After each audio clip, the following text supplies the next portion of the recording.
What's going on, Laker fans? D-Mac here. We're coming at you live with another episode of the Lakers 24-8 podcast. The season is over. It was a wild ride. Lots of ups, lots of downs, but we're finally in one of the best times of the year, the off-season. That's where rosters are constructed. That's where championship teams are made. But first, let me introduce a panel of esteemed Lakers experts. As always, I'm joined by my man to my left, Mr. Noah Cameras. You can follow him at Noah Cameras. And to my right, he brings the noise. You can follow him at Noise by Noel, Mr. Noel Sanchez.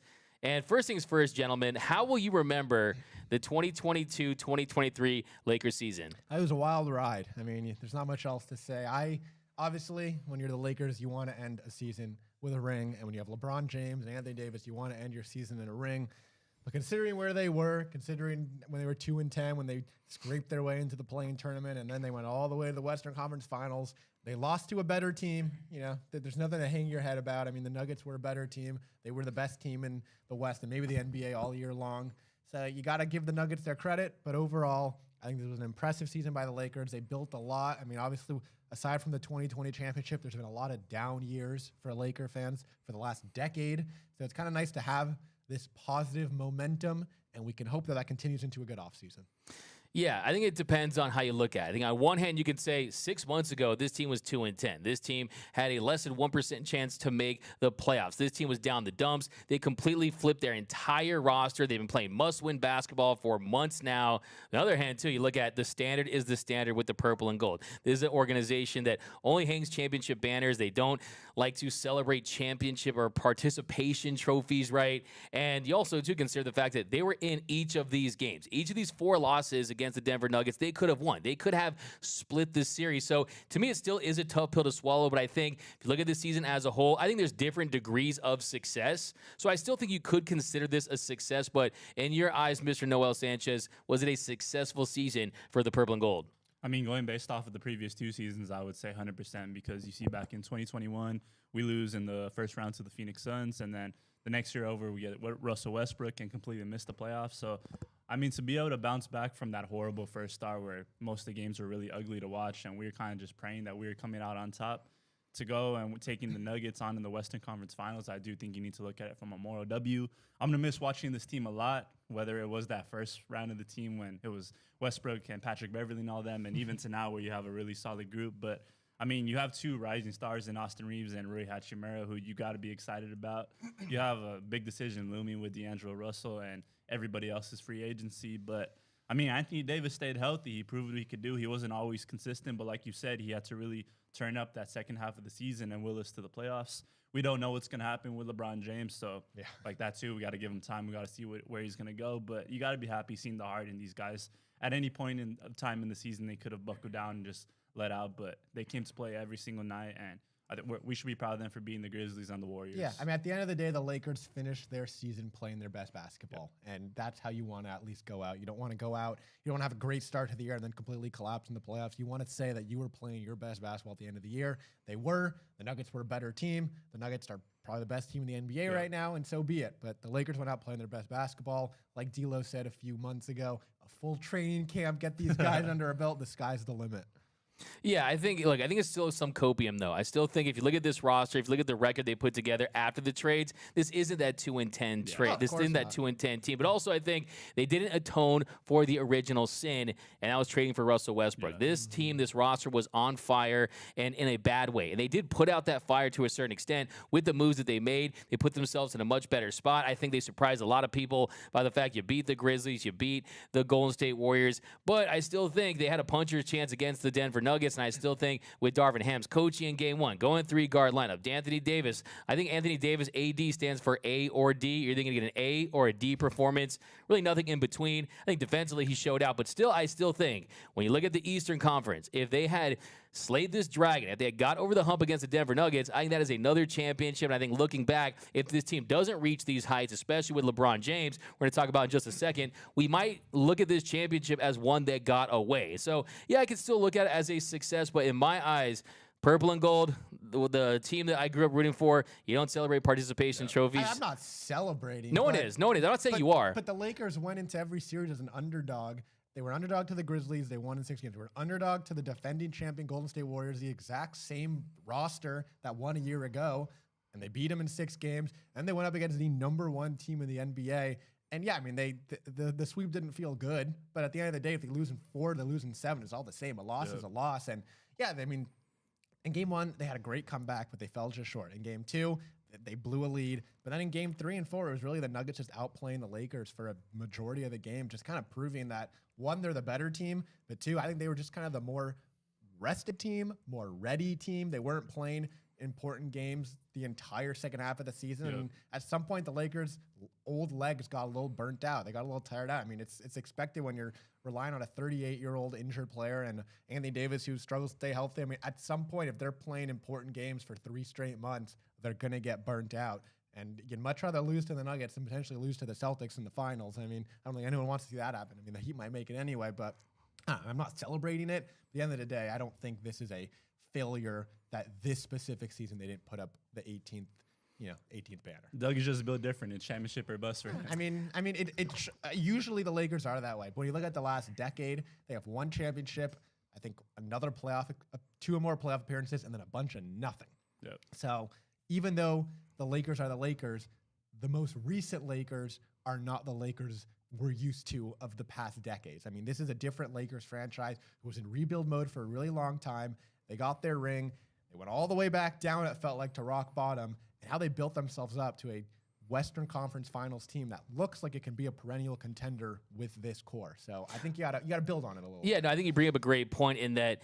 What do you take from this season that carries over to the next season? I think Rui Hachimura, I think that turns out to be a good trade. Of course, Austin Reeves, we know he has a very minimal cap hold. I think he's going to get a big bag. There's no doubt about that. But I just think it depends on the lens that you look through this season with. Because Laker fans, we are conditioned it to be championship or bust. And I think, yes, you can look at the improvements that they made throughout the season, but I think you also look back at the mistake of Russell Westbrook and also, too, Darvin Ham. He's going to have to do a first in a Lakers coaching career history, in that every Lakers new head coach, those are the ones that win championships. You win it in your first year. And I look at, they lose 3 games by a total of 13 points.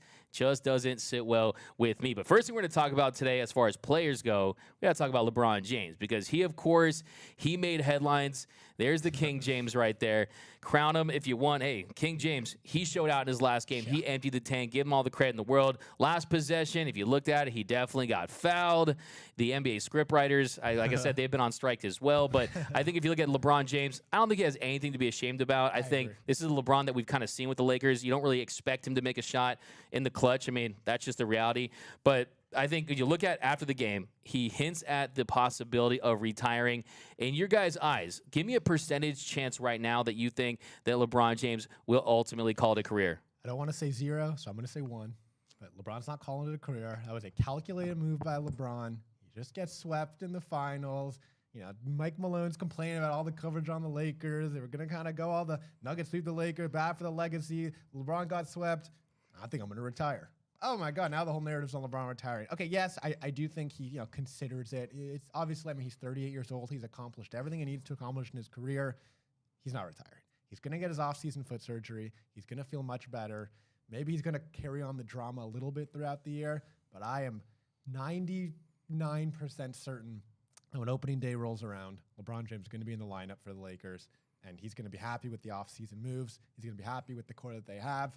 And if anything, he's using a little bit of leverage to be like, I mean, he doesn't need more leverage, but he's using a little leverage to say, obviously, I'm considering it, so I want to make sure that Austin Reeves comes back. I want to make sure Rui Hachimura comes back. I want to make sure Kyrie Irving becomes whatever he wants. But, it's that kind of leverage. But he's not. He has a lot more he wants to accomplish. And just a few months ago, he was saying he has a few more years ahead of him. And even though he's now kind of backtracking, maybe I don't have to play with Bronny, he wants to play with Bronny. He's not retiring. Yeah, he still believes that he is better than 95% of the players in this league. And when healthy, he is. There's no debating that. But Noel, give me a percentage chance. I mean, yeah, it's like 5%. And 5. I really do think that he wants Kyrie to come. I think that it's a clear message to the front office, like, hey, get me who I want, because he was pushing for him at the trade deadline. He was obviously still happy with D'Angelo, and he was happy with what they were able to accomplish. But I think it's clearly a message to Rob Pelinka, clearly a message to everybody working out what they're going to do in the roster. Like, hey, I don't know. I think that he wants his guy back with him. I think agree. They're going to try to get one more championship together, and they never played with a big together like AD. So it's going to be a scary sight. And if he literally went to ESPN and was talking about, I wanted them to make this trade. Like he still wants it, especially seeing how the season played out. Yeah, it's understandable that he could say something like that, and someone could believe it.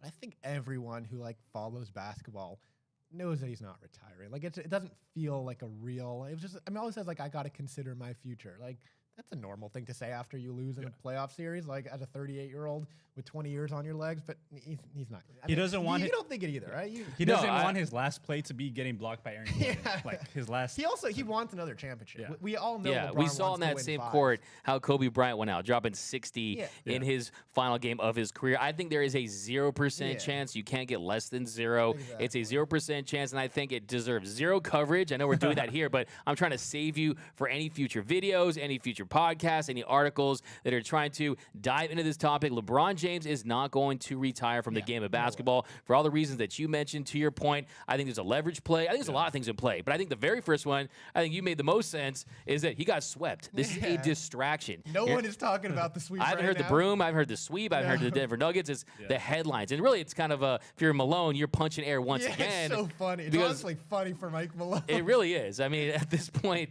I mean, that's going to be a headline in Denver.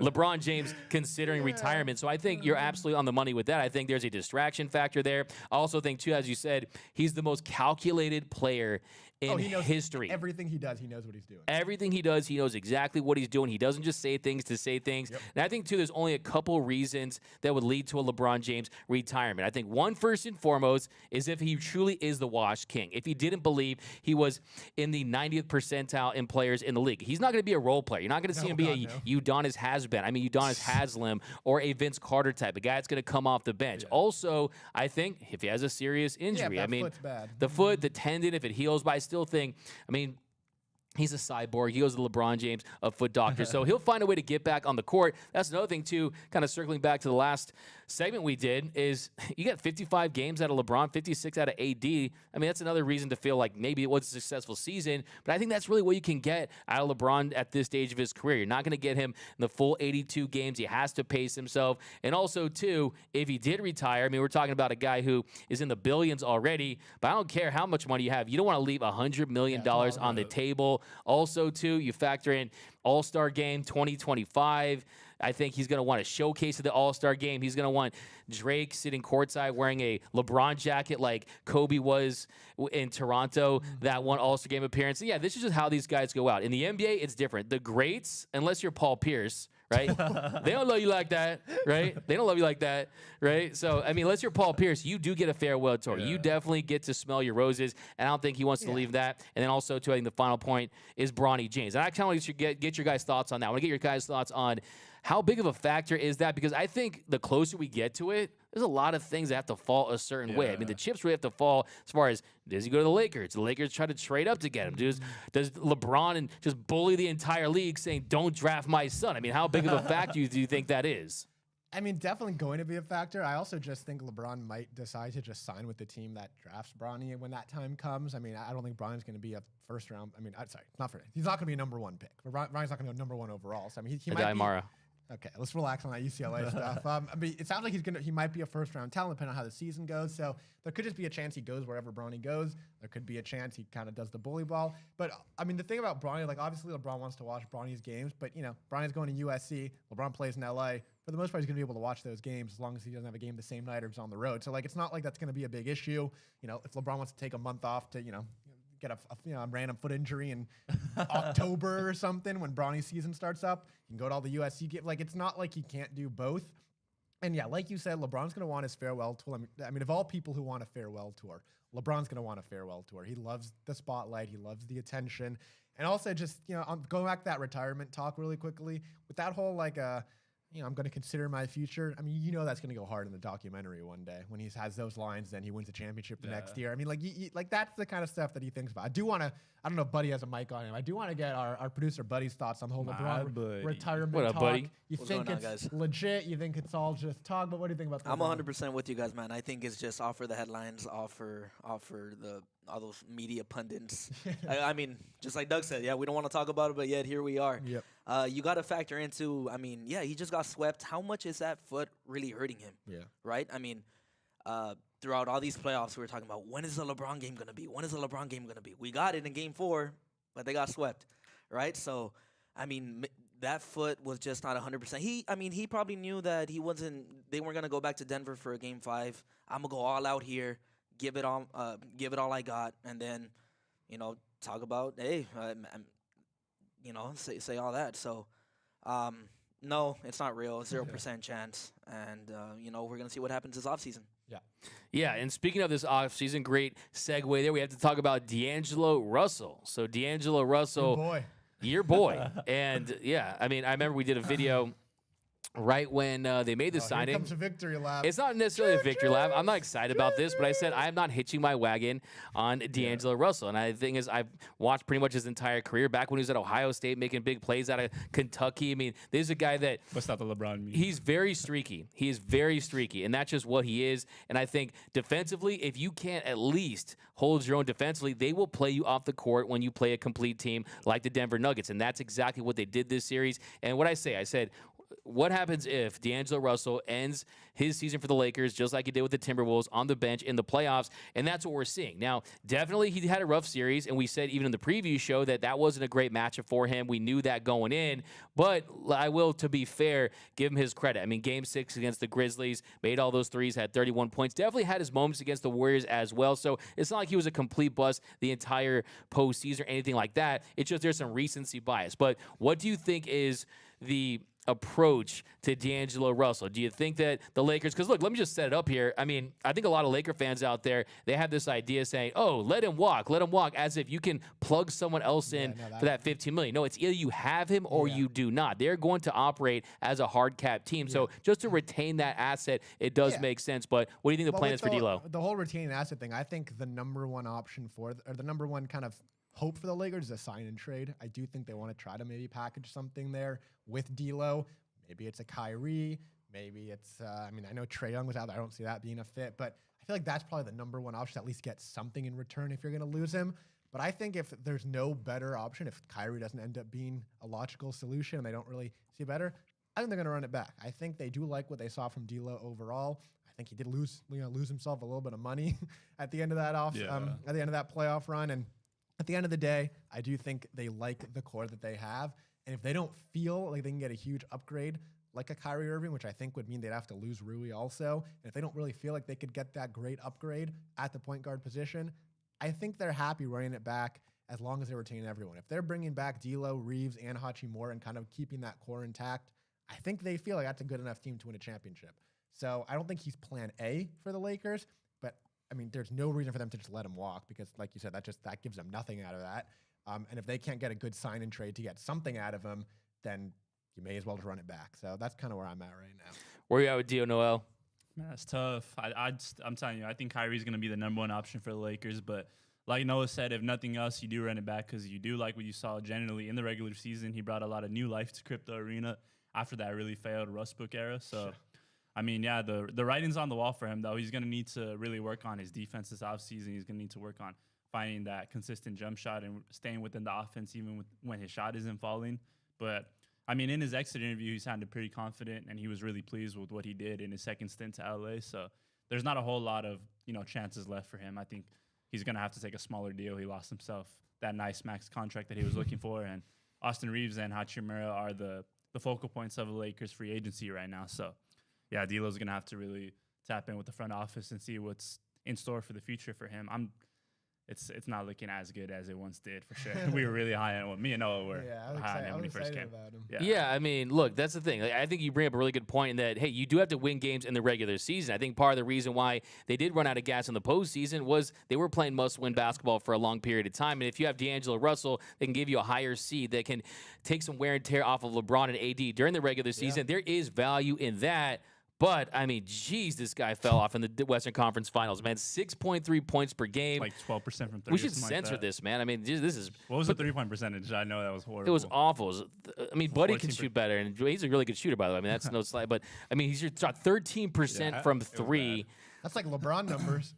Yeah, I know, right? I mean, this guy, he really struggled mightily. But also, too, I think that you have to consider the fact that if you do go to a sign and trade like you guys are alluding to, what team out there wants to trade for D'Angelo Russell. What team wants to take him on? It'd be if the Mavericks really feel like they're not going to be able to retain Kyrie. And that's kind of your move, and you give him a first-round pick with D'Lo, and it's just like, oh, that's that. Like, I mean, you're getting something for Kyrie. It's just there's not a lot of teams that have cap space out there. I mean, you could sign and trade for Kyrie, like you mentioned, but a lot of things have to fall in place for that. Do the Mavericks want to do that? I think we know at this point it's pretty obvious what the Mavericks were doing at the end of the year. You want to get that top pick and increase your chances, and they got it. So they got number 10. Yeah, and then also too, I mean, Trae Young, if he's on the market, that's another interesting name. Yeah. But yeah, I mean, if you accept a player in a sign and trade there that doesn't trigger the hard cap like Trae Young could possibly do, that's an interesting scenario. But I think that it's so obvious right now, Kyrie Irving attending Lakers playoff games. Exactly. Yeah. They know at this point, LeBron and Kyrie, I think they both, if their goal for the remainder of their career is to win one more Larry OB, to win one more title, you got to take a little bit of a pay cut. You're looking at $10 million potentially from Kyrie Irving. And one thing I want to touch on, too, is I see a lot of Laker fans out there that are saying, oh, no, we saw a three-headed monster. We saw what it was like to have a team that had an Anthony Davis, a Russell Westbrook, and a LeBron James. You cannot compare that because they're different players. Kyrie Irving is such a different player and a significantly better fit. I mean, even when the Lakers traded for Russell Westbrook, everyone was like, I don't know how this fit's going to work, and it didn't. Kyrie Irving, first of all, we've seen him win with LeBron before. They've won a title before, and he's just such a perfect fit. Exactly. I mean, Russell Westbrook was already, trying to fit a round pick into a square hole. Yeah. So I mean, if you look at that in itself, that's not going to work ever. So yeah, I think you look at the fit there, you look at Kyrie and LeBron and what they've accomplished in the past, then you definitely do anything you can to make that move. Also, too, you can still bring back Austin Reeves with that core and then sign some vet minimum guys. Really. It wouldn't be Rui, but I think they can. You wouldn't get Rui. You wouldn't be able to get Rui. So keep Reeves, and then I mean, that kind of team where you saw a few years ago and everyone was kind of jumping to join like those great teams. I mean, that's what this would be. I mean, all the vet mins would be jumping to join this team, and you hope that Max, that's enough. You hope that Max Christie takes a leap in year 2. I mean, I do like what I saw. I definitely think that's a possibility too, and also too, Jared Vanderbilt. I mean. But on the flip side, too, if you kind of keep it where it's at now, you have the number 17 pick, you have your second round pick. We know what this organization can do with the second round pick. You have an undrafted pick that the Lakers could probably turn into a superstar. Yeah, there are exceptions. So, I mean, there's definitely some moves that could be made. So, it's definitely going to be a situation where Kyrie would have to force himself essentially to the Lakers. LeBron and company would definitely have to force the organization to kind of appease. And we've seen them do that in the past. But at some point, when does this organization choose stability over trying to have the three-star system? When LeBron's gone, that's when they choose stability. I mean, you can't choose stability when you have an opportunity to build a dominant three-headed monster that can easily win 1 or 2 rings before LeBron retires. When LeBron is gone, the stability will come back. But with LeBron here for this, quick 6-year visit, their stability doesn't matter. They just got to win a ring. Yeah, no, there's definitely something to be said about that. I think you definitely could see them going that route. But I also think, too, for the Lakers, I mean, do you want to give LeBron all the leverage? Do you want to see what LeBron has? Because what if you trade for Kyrie, LeBron gets injured? You trade for Kyrie, Anthony Davis gets injured. But the thing is with Kyrie is even if one of LeBron or AD gets hurt, that's still a dynamic duo with Kyrie and the other one. As long as Kyrie stays on the court without his drama, it's the risk of bringing on a player like Kyrie. It could go south so quickly, but if the situation is there, and we're going to have a video about Kyrie, we don't have to get that into it. I mean, we're going to do more about this, but I mean, if the situation is there, it's something you have to do because that is your 100% your best chance to win a ring. I mean, what are your thoughts on the fact that everywhere that Kyrie goes, it's toxic? Like, if everyone stinks, you're the one who stinks. I always like pointing to the fact that the one time he did kind of succeed is with LeBron, and LeBron kept them in check until the end when he wanted his own team. Yeah, but they won the ring, and then that kind of when he left LeBron is when it kind of all went downhill with the Celtics, and then it got really messy everywhere else. And his last year where there was really no drama during the year was when he won a ring with LeBron in 2016. And the one player that they weren't willing to trade was Austin Reeves, and like you said, they can still bring him back and get Kyrie. Yeah, that's with Max Christie taking a leap, you keep Jared Vanderbilt. You sign a backup big. I mean, I know Tristan Thompson said he wanted to come back, but no, you sign a backup big, and you have a roster that can do some damage. Hoping everyone's healthy come postseason time.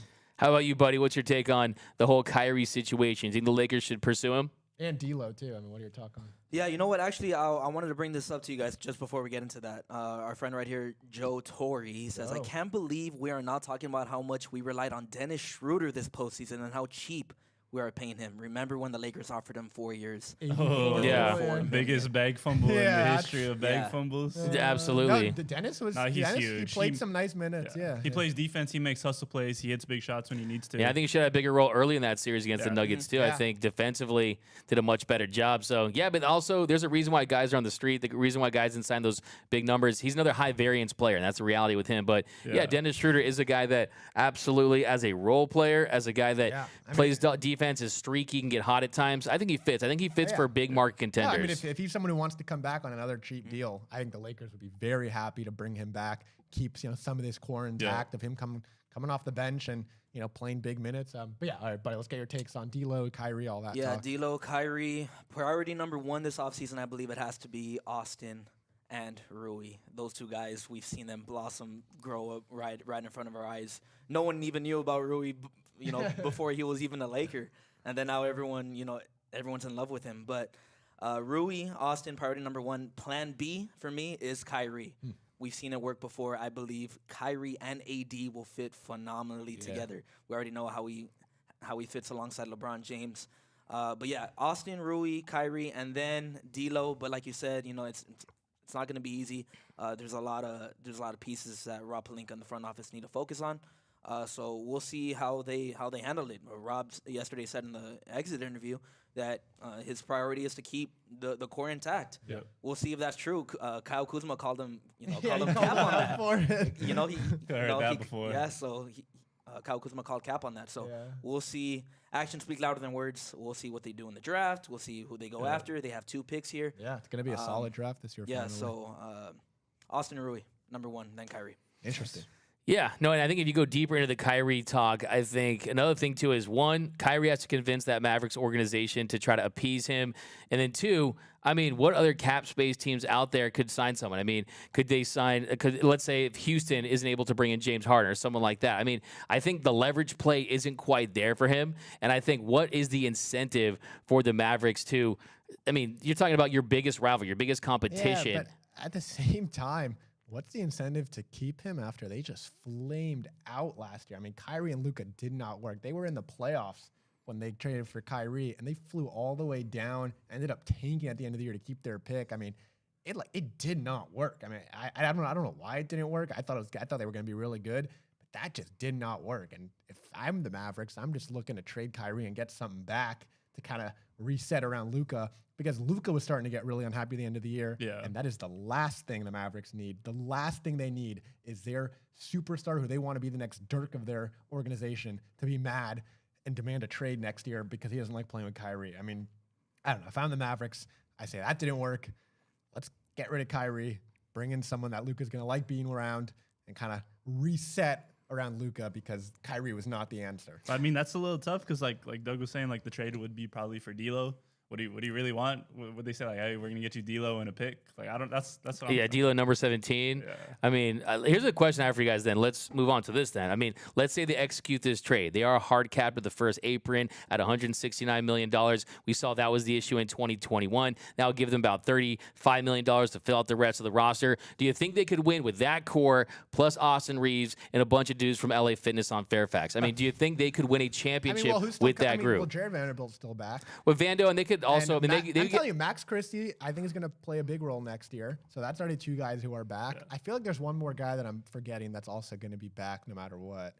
Well, Vando, they could. I mean, they could base. No, he's just a $4.5 million, I think. Yeah, I know, but they could get more cap space if they waived him. If they basically moved off of him, I mean, don't think they're going to. Though. I feel like Vando gave enough, and to be, I mean, $4 million is cheap in the NBA right now. If you can have a solid role player at that price, I feel like you're keeping him.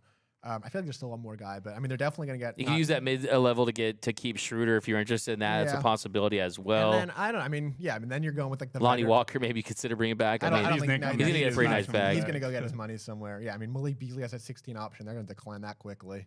But no, I do think that core with Austin Reeves as some depth, Max Christie as some depth. You do have to sign a backup big somewhere. I don't know, maybe Mo Bamba. I mean, I don't think he's coming back, but I mean, you find Rock with someone Tristan, like that. Rock with the Cleveland Lakers. I think they'd be able to find enough talent considering that roster in this NBA that's pretty spread out talent-wise, where like last year the Bucks win. This year they lose in the first round. The Nuggets are going to win. These are like teams you don't really think about winners a lot. I mean, that's the first championship for the Nuggets coming potentially. So, and in a wide open NBA, Kyrie, LeBron, and AD are a favorite. And you might get like a Malik Monk or a Lonnie Walker come again that just trying to get their value up on a good point. team. Yeah, to be that off the bench scorer. Yeah. I mean, they'll find their next one of that. And yeah, you kind of just build a roster that way. I do think Schroeder would want to come back on another cheap deal because I don't think he's going to have a huge market. So I think you could build a decent enough roster, and then you have the first round pick potentially. You can sign another undrafted. I mean, you work with it, but I mean, maybe Scottie Pippen, Junior takes a little leap, and maybe he can be off the bench. I mean, you have your options. It's not like they have no options. Yeah, I think if you lay it out like that, there's no question about it. In a 7-game series, if you have a healthy LeBron James, a healthy Anthony Davis, a Austin Reeves, who is not even close to peaking as a player, in my opinion, and then a Kyrie that's locked in, that's engaged, that wants to win, that's happy to be a Robin, that's happy to be a big shot maker. Because look, let's say they have Kyrie Irving on the court there. LeBron maybe doesn't take that final shot. They might win and not get swept. If Kyrie Irving's on the Lakers, I think they're up 3-1 right now. I mean, just think about Kyrie taking all those shots instead of LeBron. I think the Lakers are up 3-1 right now. I mean, honestly, like that's a different series to have a shot maker at the end of the game there, and the Lakers don't have one. Yeah, no. And Austin Reeves is the best option. He didn't get those shots. I want him to get that last shot. But how about this cautionary tale though? What did the Phoenix Suns do at the deadline? They went and got Kevin Durant. They had Chris Paul. You have Devin Booker. You had DeAndre Chris Paul Ayton. and DeAndre Ayton were hurt. Who's to say the same thing would happen to the Lakers? I'm not saying it wouldn't. I'm just saying we gotta say something for the Kyrie episode. We can't use all that. I'm just saying our hypothetical is healthy. That teams win a 7-game. That team wins. I know. Just kind of my big picture though is something that I kind of internally always I'm curious about is at what point are you closer to a championship by completely blowing it up and rebuilding and moving past LeBron and AD and starting from scratch and getting that next superstar than just trying to extract every single piece of life? That's been something to talk about now for 2 years, but I don't know. I think you can say that them getting close this year was now a curse because now they're going to try to run it back. Yeah. But I just think it proved that healthy this team LeBron and AD can do it. I mean, healthy. If LeBron didn't have that foot injury, I mean, he's playing as explosive as he was, when he got 47 on his 38th birthday, I think we're talking about a different series. So you add someone like Kyrie to the mix, the Lakers aren't losing to the Nuggets. And they're not. And there was some talk that he was considering signing for the minimum, for the mid-level exception last year. So if he really wants to be a Laker, that to me changes the entire conversation. I'm for it. Like I said, I've kind of laid out both sides, but you guys know I'm all team Kyrie. To me, he's not in the same sentence as a D'Angelo Russell. To me, it's like Spirit Airlines versus flying first class on a private jet. I mean, Kyrie Irving is a Rolls-Royce and Ultima. NBA talent. I mean, he's an all-NBA talent we're talking about. He has a ring. He hit the game-winning shot in 2016 to give Cleveland the championship. I mean, obviously LeBron had a lot of defense there at the end, but that was Kyrie's shot. Yeah. That's one of the most clutch shots I've seen in a long time. So, we're going to have a lot more Kyrie talk this offseason. So yeah, and I like you said, too, I think it's the shot-making ability, the three-point ability. I mean, LeBron wouldn't be taking as many three-point shots. I mean, his three-point shot was as flat as Kyrie's earth. So, I definitely think it's going to be big. But and that Kyrie and AD pick and roll is just going to be special to watch. I mean, that's just going to It's going to be special. And that's this is when you go way ahead when you said that when you guarantee LeBron was going to win a championship in the next year. So, you still need to get that, right? Hey, next year. Yeah. When Kyrie's here. It's going to be special. All right, so the sky's the limit. So final question here. Describe the Lakers 2022-2023 season in one word. Noel. Bro, always puts me on the spot. No, I'm happy as you. Roller coaster. Roller coaster. Buddy? Oh, you already said yours, roller coaster? Wow. Man. Come back to me. I'm gonna say hopeful. I'm going to say hopeful because, it was a horrible start. But then the front office made a lot of good moves at the deadline. I mean, there were a lot of bad moves that Rob Pelinka and co were making. They was just good move after good move at the deadline. The Bo Bamba one didn't really work out. But you think about the contributors. I mean, Rui Hachimura was a huge contributor. They got him for nothing. Jared Vanderbilt had some really big moments. D'Lo had some big moments. I mean, so hopeful that another good offseason from the front office could mean banner number 18 in 2024. I like it. Buddy? Not really one word, but I'm going to go in this Drake and kind of Drake mode. Drake mode. Drake came out with his album 2017, More Life. I'm going to give this one New Life. New Life. Okay, I believe in Rob With Pelinka. a hyphen, New Life. Yeah, New Life. I believe in Rob Pelinka and this Laker brass now. I had zero faith in them before the trade deadline. I believe in them now. I believe they're going to make the right moves. They're going to pick the right players in the draft if they choose to use their picks. New life for the Los Angeles Lakers. New life. I would say Fulls, purple, and gold. I think I was. That's like four words. No, it's a dash. You can put the dash. Fulls, purple, and gold. Yeah, dash. Man, yeah. you cheated right now. You got to give one away. Yeah. Toxic, maddening. Also, the only reason you did it is because you had a really cute joke come with your fool's purple and gold that you wanted to say. That's Oh, no, why I mean, look, That's definitely why I did that. In all seriousness, I look back at this season, like I said, the lowest of lows, the highest. During the Warriors series, I truly thought there was a legit shot. I kind of drank the Kool-Aid a little bit, thinking that, hey, they're going to win a championship. But yeah, at the end of the day, it was entertaining from wire to wire, the good and the bad. That's the great thing about this franchise, that for most franchises, they're not in the conversation when they're bad.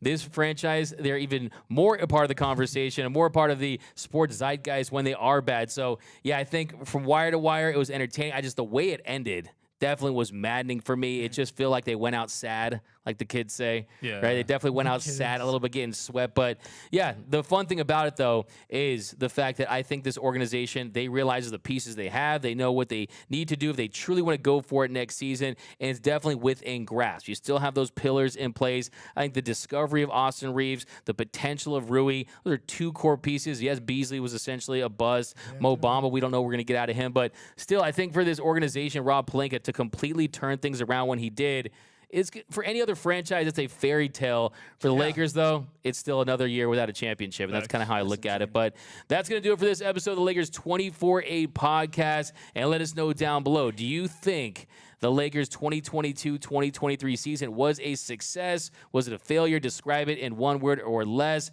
And also, what are your thoughts on the Lakers and their pursuit of Kyrie Irving? Should they go all in on Kyrie? What do you think they should do with D'Lo? And we're going to be keeping you guys updated all offseason long, so be sure to stay tuned into here on Lakers 24-8. Hit that subscribe button. Hit that notification bell. Tell all your friends, to all your family to subscribe and watch the show. We're going to blow up this offseason, guys. I'm telling you. Yes, Special thanks to our producer, my buddy over there on the ones and twos on the board, killing the game. You can follow Mr. Noah Cameras at Noah Cameras. He's an essential must follow. And to my right, if you're looking for that killer content, he brings that fire, he brings that noise. Mr. Noel Sanchez, go follow him at Noel Sanchez, at Noise by Noel. Sorry about that. And my name is Doug McCain. You can follow me on Twitter and Instagram at DMAC_LA. And until next time, go Lakers.